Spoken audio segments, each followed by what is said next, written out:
banyak sekali orang yang mempercayai bahwa adab itu lebih penting daripada ilmu, yaitu sebuah quotes, al-adabu fauqal ilmi, adab itu di atas ilmu, merupakan sebuah quotes yang sangat-sangat populer. Hampir di setiap tempat kajian selalu ada seorang ustadz, penceramah, atau pendakwah yang menyampaikannya dengan lantang. Entah itu di desa-desa maupun di kota-kota. Dulu itu saya sering sekali mendengar quote semacam ini dari guru-guru saya. Mereka menekankan pentingnya mendahulukan adab daripada ilmu. Katanya, profesor, doktor, gelar setinggi apapun, kalau enggak dibarengi adab, jadinya percuma. Bisa-bisa mencelakakan orang lain. Ya, awalnya saya pun cukup yakin, karena tanpa adab yang baik, pengetahuan dan keterampilan itu bisa digunakan untuk tujuan yang buruk sampai merugikan orang lain. Tapi lama-kelamaan saya mulai sadar seperti ada yang salah dengan quotes ini. Apa iya sebegitu pentingnya adab sampai-sampai bisa mengalahkan ilmu? Itu artinya menjadi orang bodoh, dapat nilai jelek, gak punya keterampilan, gak punya bakat, itu gak masalah, yang penting memiliki adab. Kalau dicari-cari, gak ada yang tahu pasti dari mana kata-kata adab di atas ilmu itu berasal. Maksudnya, siapa yang pertama kali mengatakannya? Yang ada hanyalah potongan atau penggalan perkataan yang tidak utuh dan sengaja dihubung-hubungkan.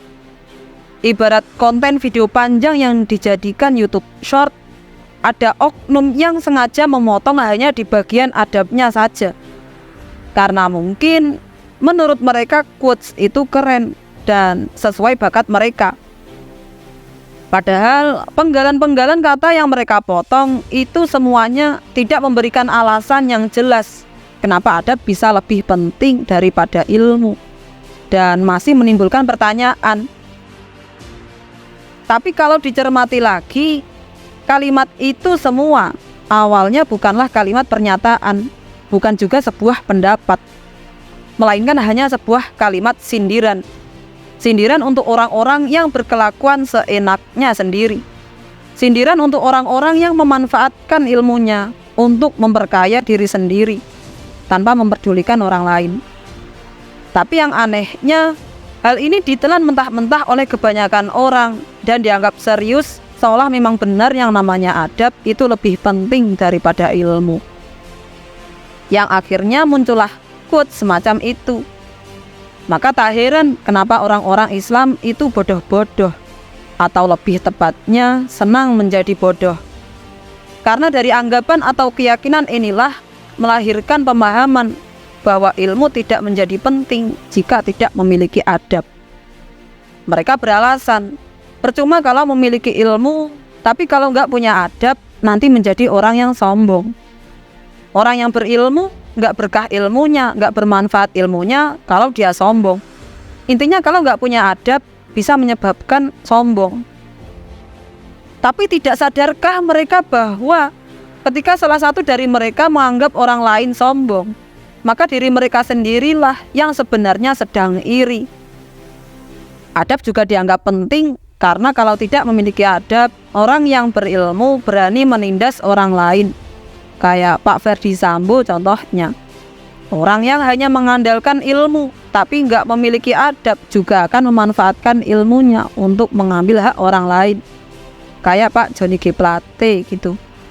Jadi harusnya orang beradablah yang paling pantas buat dihormati, bukan orang yang berilmu tapi tidak memiliki adab. Kalau memiliki adab, orang lain akan menghormati, menghargai, memuliakan, orang lain akan segan. Tapi bukankah itu semua penghormatan, penghargaan, pujian tidak bisa didapatkan hanya dengan bermodalkan adab? Hanya modal menundukkan kepala, bilang permisi, atau mengucapkan salam bisa mengalahkan orang yang menciptakan HP layar sentuh. Hanya modal tidak sombong, tidak berbohong, bisa mengalahkan seorang dokter, ilmuwan, profesor.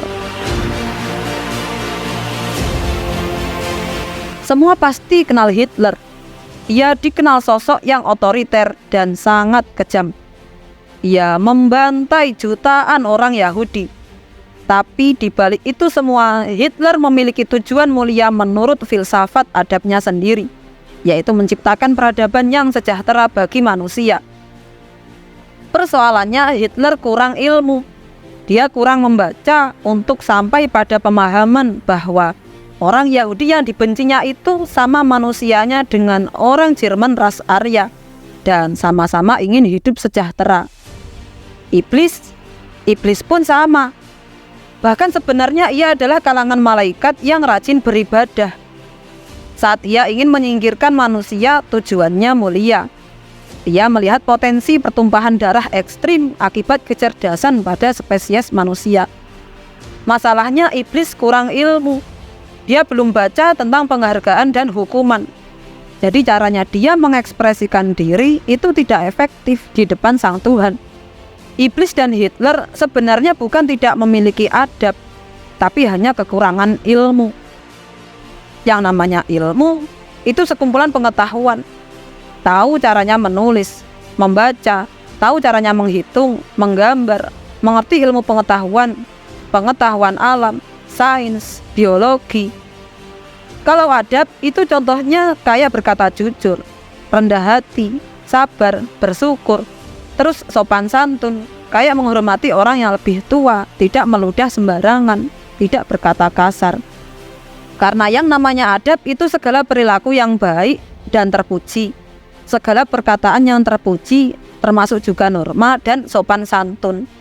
Intinya semua perilaku baik yang terpuji, semua perbuatan yang terpuji. Tapi masalahnya, siapa yang memuji? Siapa yang memuji adabnya itu? Apakah orang yang lebih tua darinya? Apakah gurunya? Apakah temannya? Tetangganya?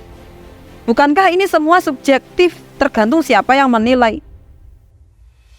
Faktanya, beradab atau tidaknya seseorang selalu diukur oleh orang yang lebih tua, orang yang lebih senior, orang yang lebih berkuasa. Tidak pernah ada seorang muridnya mengatakan gurunya itu tidak beradab. Tidak pernah ada junior yang berani mengatakan seniornya tidak beradab. Tidak pernah ada seorang anak yang mengatakan bahwa orang tuanya tidak memiliki adab. Padahal jika dipikir-pikir, banyak sekali guru yang tidak becus mengajar di kelas.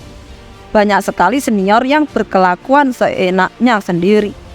Banyak sekali orang tua yang tidak mampu mendidik anaknya.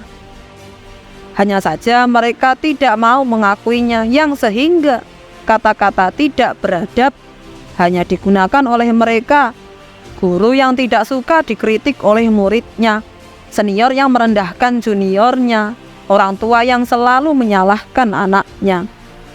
Yang akhirnya, sampai kapanpun keberadaan adab inilah yang justru menghambat kemajuan. Hilangnya budaya kritik, pembulian, orang tua yang kolot. Padahal seharusnya untuk memutuskan beradab atau tidak beradabnya seseorang adalah dengan ilmu. Hari ini misalnya, dalam perkembangan teknologi dan semua anak-anak bangsa merasa wajib memiliki Android. Lalu kemudian orang tua yang tidak berilmu menganggap anaknya tidak beradab hanya karena ketika ditanya jawabannya selalu singkat, persis seperti menjawab pesan di WhatsApp. Maka mengukur baik atau buruknya seseorang, benar atau salahnya seseorang, itu hanya dengan melalui ilmu. Bukan hanya berdasarkan budaya yang relatif terus berubah, apalagi hanya berdasarkan suka atau tidak suka. Keberhasilan pelaksanaan demokrasi di masa reformasi 98 sampai dengan detik ini tak lepas dari peran mahasiswa yang menuntut lengsernya Presiden Soeharto yang dianggap sebagai akar dari masalah politik dan ekonomi yang sedang dihadapi oleh Indonesia. Seandainya para mahasiswa hanya punya adab tapi tidak memiliki ilmu, pastilah tak mungkin kalau mereka mau melakukan demo. Karena melawan Soeharto sama artinya dengan melawan orang tua. Maka sebenarnya yang kita butuhkan bukanlah orang-orang yang beradab, melainkan orang-orang yang berilmu. Bukan orang-orang yang kemana-mana pakai peci, jalannya nunduk-nunduk, nyium tangan, apalagi sampai nyium kaki. Tapi orang-orang yang minimal bisa berpikir. Itulah yang kita butuhkan. Seandainya dunia ini hanya dipenuhi dengan orang-orang yang hanya punya adab. Semua orang punya sopan santun, tapi nggak punya ilmu. Jadinya ya aneh, sama seperti binatang. Keluyuran kesana kesini cari makan, bingung, nggak jelas. Ya mungkin masih bisa kalau hanya saling menyapa pas ketemu, memberi salam, berkata jujur. Tapi jujurnya binatang itu tidak berguna, tidak ada faedahnya. Terus tidak sombong, ya namanya juga binatang. Tapi itu semua adab, sopan santun, apapun lah itu, nggak akan sebanding sama apa yang bakalan terjadi kalau orang nggak punya ilmu, nggak tahu yang namanya lampu merah itu berhenti, nggak tahu caranya menggunakan uang, bertransaksi, cara mendapatkan sumber daya, cara mendapatkan makanan. Ya pasti semua orang akan kecelakaan, semua orang akan kelaparan, ya semuanya mati. Adab kalau nggak disertai ilmu jadinya sia-sia, nggak berguna. Seandainya dibalik, semuanya di dunia adalah orang-orang yang berilmu, semuanya pintar, tapi tidak memiliki adab, tentunya ya tidak akan terjadi apa-apa. Dunia masih bisa berjalan normal. Ada orang mau maling, tahu kalau dia maling bakalan digebukin rame-rame, jadinya nggak jadi maling. Kalau ada orang mau resek, tahu kalau dia resek dijauhi teman-temannya, akhirnya nggak jadi resek. Orang mau korupsi, tahu kalau dia korupsi bakalan ngerugiin negara, bakalan ngerugiin masyarakat, bakalan dihukum, yang akhirnya nggak jadi korupsi. Meskipun dengan pengecualian kalau dia merasa aman. Artinya bahkan dengan hanya modal ilmu pun kita masih bisa berharap manusia menjadi beradab. Sejak kecil kita pun sudah dikasih tahu, makan pakai tangan kanan, salim, cium tangan, tidak boleh ngomong kasar, buang sampah di tempat sampah. Bukankah ini sebenarnya adalah ilmu? Saat mempelajari adab, definisi adab itu apa? Pembagian kelompok adab itu ada berapa? Adab itu diperuntukkan untuk siapa? Seberapa pengaruh adab? Seberapa penting adab? Saat kita mempelajari ini semua, secara tidak sadar bukannya ini juga ilmu? Pada kenyataannya, mereka yang sering terpapar quote semacam ini, termasuk saya dulu, bukannya membuat jiwa semakin semangat belajar, tapi malah membuat bermalas-malasan. Nasihat atau motivasi seperti ini malah membuat orang jadi meremehkan ilmu, menutupi kekurangannya dengan embel-embel adab di atas ilmu. Seolah jadi obat penenang saat melihat orang lain hebat, melihat orang lain pintar, terus menjadi dengki, yang akhirnya dengan gampangnya ngejudge orang lain sombong, menganggap orang lain gak punya adab. Bukannya memperbaiki diri, tapi malah menyalahkan orang lain. Akhirnya orang yang pengen belajar, pengen menjadi pintar, pengen menunjukkan bakat, takut dikira sombong. Orang yang punya ilmu tapi gak mau bagi-bagi ilmunya, juga mereka anggap sombong. Mereka anggap tidak punya adab. Padahal yang namanya ilmu itu nggak ada yang gratis. Kalau mau kasih quotes atau motivasi, ceramah, minimal difilter terlebih dahulu. Jangan semuanya di copy paste. Karena yang namanya motivasi itu seharusnya sesuai dengan masing-masing orang, sesuai dengan energi yang mau diisi. Mau mengajak orang agar semangat belajar, ya kasih quotes tentang ilmu. Mau menjadikan orang yang lebih beradab, ya silahkan kalau mau kasih quotes tentang adab.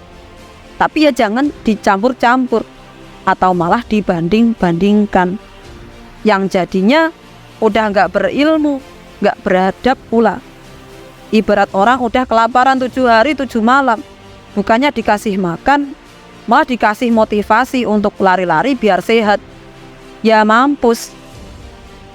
Daripada ngasih quotes yang nggak jelas, alangkah lebih baiknya kalau fokus membuat strategi bagaimana agar adab dan ilmu bisa beriringan, bahkan saling menguatkan satu sama lain.